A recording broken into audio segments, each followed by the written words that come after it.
So I was training this morning and got a little gi burn on my face. The downsides, I found this out. I don't know what you guys think about it, but I've been training for a long time. And I like training no gi more because the gi hurts me more. No gi's more exhausting, but man, the gi like tears me up with gi burn and just getting wrapped around with someone's lapel or something.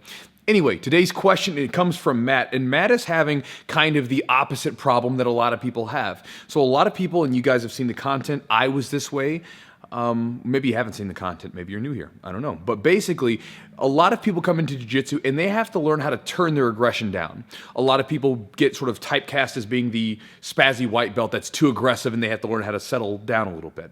Well, Matt is kind of on the opposite end of things. He is not aggressive enough. And he says that a lot of times when he rolls with people, I'm going to bring up my note here because he had a really long message and I want to make sure I hit the points that he was trying to get to. Basically, he turns down his intensity a lot of times because he doesn't want to be rough on people. He doesn't want to be mean to them and inflict pain because he's been on the receiving end of what he called soul-sucking knee on bellies. And he also notices that when he turns down his intensity, a lot of people that are less athletic, less strong or as in shape as he is, they tend to get the better of him. Even people that are less experienced than he is still get the better of him. And so he knows it's a problem. And since he was a white belt, he's well within his blue belt phase of training now. He says that he's been trying to become a little bit more aggressive. And so he sends me the message, and he's basically just wondering if I've dealt with any students that have had this issue or if I have any tips on it. So Matt, thanks for the question, brother. And you know what's going on, and this question about being aggressive, I see this come from both ends. I get a lot of questions about this, and I think this is because in society today, modern society, we try to bottle that genie up, right? We try to act as if that aggressive side of us is something that we should either look down upon or doesn't even exist in people. But you see that it tries to escape that side of ourselves. It escapes in people. And it's almost like steam coming out of the kettle because you'll see people will erupt with things like road rage or people fighting in grocery stores or whatever, right? But you see that everyone has that aggressive side of themselves, you, me, and everyone else around. And they have either not learned to harness it properly and it takes over and they become ultra aggressive like I used to be, or they have basically turned it off and now they can't access it. So check this out. I'm going to go back to my note here. So if you guys are on my email list, I sent this out the other day, and I was recently reading Steven Pressfield's book, Gates of Fire. By the way, if you're a historian or a history geek like me, the book has lots of historical inaccuracies. Nonetheless, I think it's a good book. It's an interesting book, and it's one that sort of touches on some qualities of human nature, which Steven Pressfield hits on. But there's this scene in the book where Leonidas, the Spartan king, the fictional interpretation of him, he's giving a speech. And basically, after this battle, the Spartans, in the book, the way that they had this worked out is they had this little bracelet, and it had a twig on it. They called it a ticket, and they would write their name on this twig on two sides, and they would break it in half. So they would have one side in with them in battle, and then when they got back from the battle, when they got back to camp, they would then retrieve the second ticket.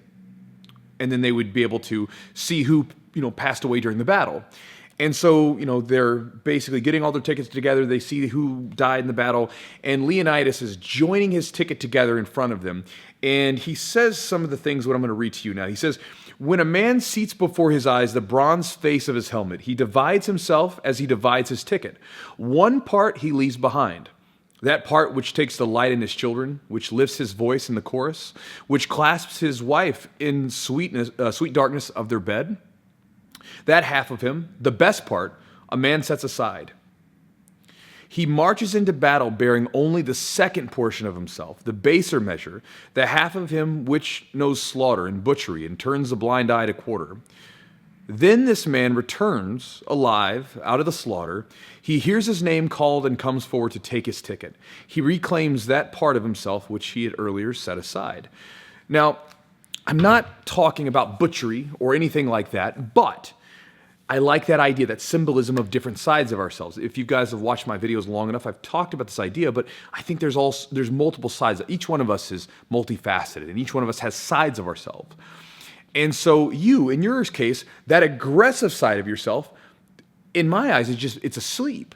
It's almost as if that side of yourself had just got laid off from the job, and then they're going around town trying to find some work, and everybody's like, hey, you're the aggressive one, right? Oh, we don't want you around here. Why don't you go on somewhere else? So eventually they get sort of tired of not being used and just said, screw it, I'm gonna sit at home, sleep, and play video games or something. And so that aggressive warrior side of you is not turned on. And so in that situation, what you've got to do is you've got to wake it up. Now, by the way, when I say aggressive, most of you would probably translate the idea that what I'm thinking of as assertiveness. I don't mean reckless aggression. I mean very precise, like aggression, more of assertiveness. But you've got to wake it up. So how do you do that? Well, there's a few things. One, I think that probably the easiest way, which has been the case with some of my students, the ambulance. This is what happens when we do videos here in the gym instead of my house, my little home studio. But you first got to honor that side of yourself. You've got to honor it. You've got to appreciate that it's there, and you've got to be willing to work with it when it pops up, right? So like when you're in those situations where you've got to be a little aggressive, instead of feeling bad about it and tucking away, which is what you said in your message you kind of do, you don't want to put the pressure on someone. You don't want to push your partners. You want to kind of back off because you feel bad for them. Instead of doing that, be willing to explore that place, right? Again, I know modern society's probably told you to be nice and use your words and don't be mean, but it's okay in the state of training that we're in, it's okay to go there. That's what we're doing. Now, the second part, it's not about inflicting pain unnecessarily. We're not going to that place to be a jerk to our training partners. We're not going to that place and becoming that aggressive side to be mean to our training partners. We're going to that side of ourselves because that's what it takes to make everyone else around us better. It doesn't matter if we're talking about building muscle, building your intelligence, building mental toughness, any of it. All of it is going to require stress. That's how humans work. We get stressed and then we're forced to deal with it and we're forced to grow, right? If you never stress out your muscles, you're not going to get bigger. If you never stress out your thoughts and your ideas and your mental exercises, you're not going to grow with your intelligence. If you're not stressing yourself out on the mats and things like that and doing things that are tough, you're not going to become mentally tougher. So you've got to do these things. And so when you're training like that and you're accessing that aggressive side, you're doing two things. One, you're making all your training partners better because you're making them have to be tougher to deal with it, which is good. Iron sharpens iron, right? The second half of it is that with you becoming able to control that aggressive side under your control, it's a useful tool. Because what happens if you need to protect your family, if you need to protect your wife or your kids, or if you need to stand up to someone who's being a jerk to you, if you need to do something that's going to require that, if you go to a competition, or even if you're just in the gym, you said you were having trouble with people that were more aggressive than you, beating you, even they had much less skill than you and much less size and athleticism. Well, then you say, I need to be able to stand up to that aggressiveness, that aggression. Well, now you can, because you have been willing to access that part of yourself.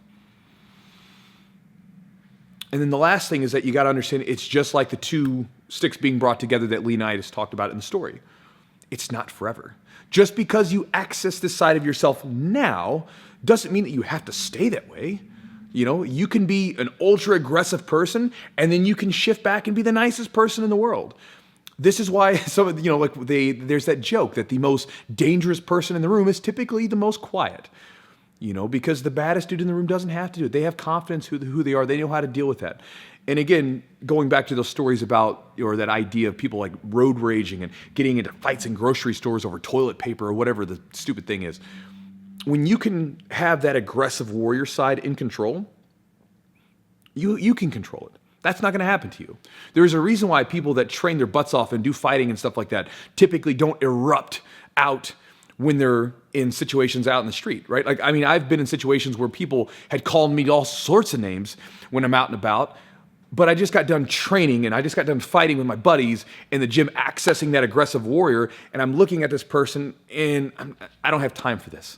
I don't care that you called me a name. I've got stuff to do. Unless you're threatening me like physically, you can do whatever you want to do. I'm going to go this direction.